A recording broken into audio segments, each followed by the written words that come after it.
A ndikon shejtani në këtë pjesë që robin e kap përtesa? Po, patjetër që ndikon.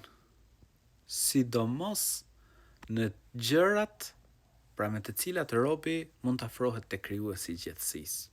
Pra veprat e mira, siç është namazi, siç është respektimi i prindërve, siç është dhënia e sadakas, lëmoshës. Pra shejtani është zotuar para të madhit Zot që do t'i bëj prit birit Ademit.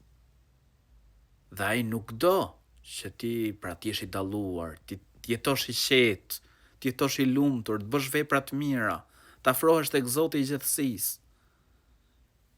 Normal mundohet që njeriu pra të bëhet pengesë që njeriu të afrohet me Zotin e gjithësisë, që njeriu të jetë njeri i mirë.